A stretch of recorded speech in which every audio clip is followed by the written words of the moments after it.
guys, kembali lagi dengan channel Artificial and Facts. Kali ini saya akan menjelaskan tentang indeks harga konsumen dan pergeseran dasar. Namun sebelum lanjut, apa sih itu indeks harga konsumen? Indeks harga konsumen telah sering disebutkan pada pembahasan sebelumnya. Indeks tersebut mengukur perubahan harga keranjang pasar barang dan jasa dari satu periode ke periode lain. Pada bulan Januari 1978, Biro Statistika Tenaga Kerja mulai menerbitkan IHK untuk dua kelompok populasi. IHK menyajikan beberapa fungsi penting. IHK memungkinkan untuk menentukan tingkat kemampuan mereka hingga daya beli mereka terkikis oleh kenaikan harga. Penggunaan IHK dimulai pada tahun 1913 dan telah diterbitkan secara berkala sejak tahun 1921. Periode dasar saat ini adalah tahun 1982 hingga 84. Periode dasar sebelumnya adalah 1967, 1957, 1959, 1947 hingga 49, 1935 sampai 39, dan 1925 sampai 29. Perbaikan terkini mencakup barang-barang konsumen misalnya VCR, komputer, dan ponsel.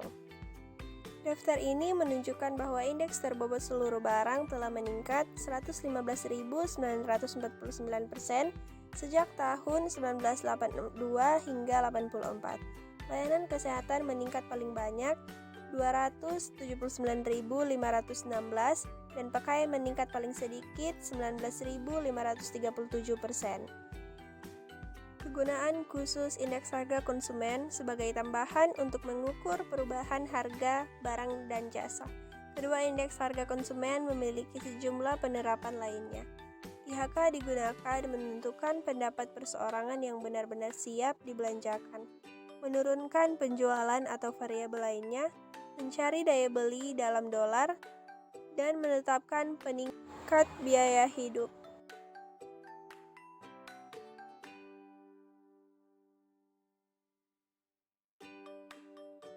Pendapatan real atau real income mengacu pada pendapatan individu dalam hal daya belinya. Ini sama dengan pendapatan nominal yang disesuaikan dengan inflasi. Ini menggambarkan berapa banyak barang dan jasa yang dapat dibeli individu saat dibandingkan dengan periode sebelumnya dengan jumlah pendapatan yang sama. Dari konsep ini, kita juga dapat memperoleh pendapatan disposable real, yaitu pendapatan real yang tersisa setelah individu membayar pajak. Selanjutnya, contoh menghitung pendapatan real. Kita asumsikan seperti pada teks yang telah tertulis di atas, meskipun pendapatan uangnya telah berlipat ganda semenjak periode dasar 1982 hingga 84, harga yang ia bayarkan untuk makanan, bensin, pakaian, dan barang-barang lainnya juga telah berlipat ganda. Jadi, standar hidup Nyonya Watts tetaplah sama dari periode dasar hingga periode waktu saat ini. Berikut adalah tabel perhitungan pendapatan real untuk tahun 1982 hingga 84 dan tahun sekarang. Konsep pendapatan real terkadang disebut penurunan pendapatan, dan IHK disebut deflator. Selain itu, istilah yang biasa digunakan untuk penurunan pendapatan adalah pendapatan yang dinyatakan dalam harga konstan, sehingga pada tabel 15.6 untuk menentukan apakah standar hidup Nyonya Watts berubah, pendapatan uangnya diubah ke dalam harga konstan. Selanjutnya, penurunan penjualan. Indeks harga dapat juga digunakan menurunkan penjualan atau rentetan nominal serupa. Penurunan penjualan ditentukan melalui persamaan. Berikut adalah contoh di bawah. Teknik-teknik statistika dalam bisnis ekonomi. Kita akan menghitung andaikan indeks harga konsumen bulan ini adalah 200,0 dalam kurung 1982 kurang 1984 sama dengan 100. Berapa daya beli dolarnya? Melalui rumus 5-10 di lainnya 50 sen. diperoleh dari persamaan daya beli dolar sama dengan 1 dolar per 200,0 dalam kurung 100 sama dengan 50 sen.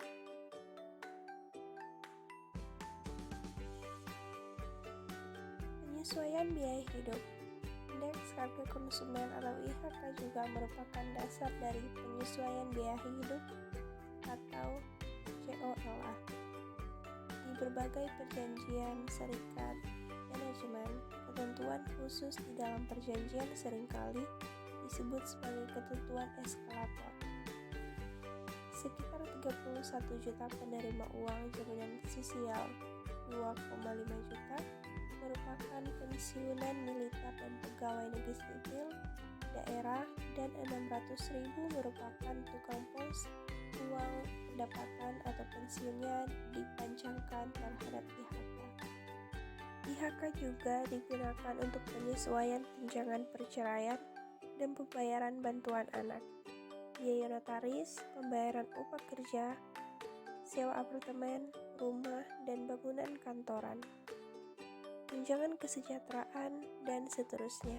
Singkatnya, katakanlah seorang memiliki pensiunan menerima dana pensiun sebesar 500 dolar sebulan dan IHK meningkat 5 poin dari 165 hingga 170. Misalkan pada setiap poin kenaikan IHK, dana pensiun meningkat 1%, sehingga kenaikan bulanan dan pensiun akan sebesar 25 dolar diperoleh dari 500 dolar dalam kurung 5 poin dalam kurung 0,01. Sekarang sang pensiun akan memperoleh 525 dolar per bulan. Kita masuk kepada pembahasan selanjutnya, yaitu pergeseran dasar. Jika dua runtut atau lebih memiliki periode dasar yang sama, nilainya dapat dibandingkan secara langsung. Sebagai contoh, andaikan kita tertarik pada tren harga makanan, minuman, rumah, layanan kesehatan, dan sebagainya setelah periode dasar tahun 1982 hingga 84. Sehingga kami menyimpulkan bahwa harga seluruh barang konsumen naik 114.573% dari periode dasarnya, yaitu 1982 hingga 1984 hingga tahun 2009. Dimulai dengan bulan Januari 2007, IHK dilaporkan dalam bentuk 3 desimal dibandingkan 1 desimal. Berikut adalah tabel 15.8 dan harga konsumen hingga tahun 2009. Terdapat data DJIA dan Nasdaq. Namun, ada suatu persoalan muncul ketika dua runtut waktu atau lebih yang dibandingkan tidak memiliki periode yang sama. Contoh berikut membandingkan dua indeks bisnis yang paling umum dilaporkan DJIA dan Nasdaq. Melalui informasi yang diberikan, kita tidak yakin periodenya sama, sehingga perbandingan langsung tidaklah tepat. Oleh karena kita ingin membandingkan perubahan dua indeks bisnis, pendekatan logisnya adalah mengumpamakan tahun tertentu. Misalnya, 1995 sebagai dasar bagi kedua indeks. Untuk DJIA, dasarnya adalah 4.708,47 dan untuk Nasdaq dasarnya adalah 1.001,21. Yang dibawa adalah perhitungan indeks DJIA pada tahun 2005 adalah indeks sama dengan 10.640,91 per 4.708,47 dalam kurung 100 sama dengan 226,0. Di Diagram berikut yang diperoleh dari bagian keuangan Yahoo merupakan grafik garis dari DJIA dan Nasdaq. Sumbu tegak menunjukkan persen perubahan dari periode dasar Juni 2003 untuk kedua indeks. Melalui grafik ini kita menyimpulkan bahwa kedua indeks mencapai persen kenaikan terbesarnya menjelang tahun 2007, lalu menurun pada tahun 2008 dan 2009. Tentunya jika kita memilih periode yang berbeda sebagai dasarnya, hasilnya barangkali tidak sama persis. Saya akan menghitung mengenai indeks harga konsumen menggunakan SPSS. Indeks harga konsumen tahun 2020 sampai 2022 itu sebesar 100. Nah, barang yang digunakan dalam perhitungan ini diantaranya makanan dan minuman, pendidikan, perawatan pribadi dan jasa lainnya, rekreasi, olahraga dan budaya, informasi, komunikasi, dan jasa keuangan. Data ini didapatkan dari BPS. Kita copy terlebih dahulu. Ini indeks harganya. Lalu kita paste.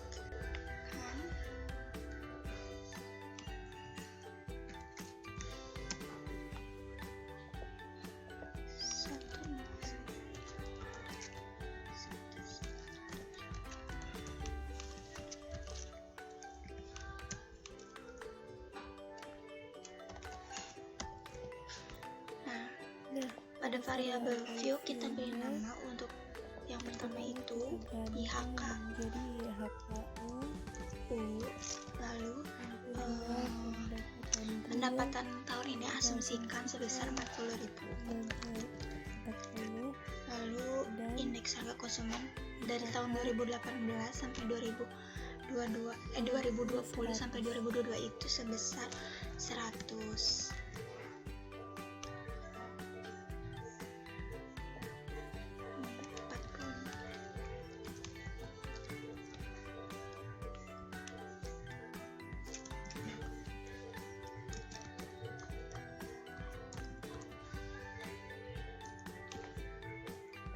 Desimalnya kita ubah menjadi 0. Ini 100 dan di sini 100. Untuk menghitung pendapatan real menggunakan SPSS, klik transform, compute variabel. Pada target variabel kita beri nama pendapatan real. Nah, pendapatan real itu kurung buka pendapatan yang diasumsikan sebesar 40.000 dibagi IHKU asumsikan 40.000 lalu dikali dengan IHK yaitu sebesar 100. Klik OK. Lalu pada data view akan muncul hasil perhitungannya yaitu sekian. Sekian materi yang telah saya paparkan tadi, kiranya dapat bermanfaat bagi teman-teman sekalian. And thank you guys for watching. Bye bye.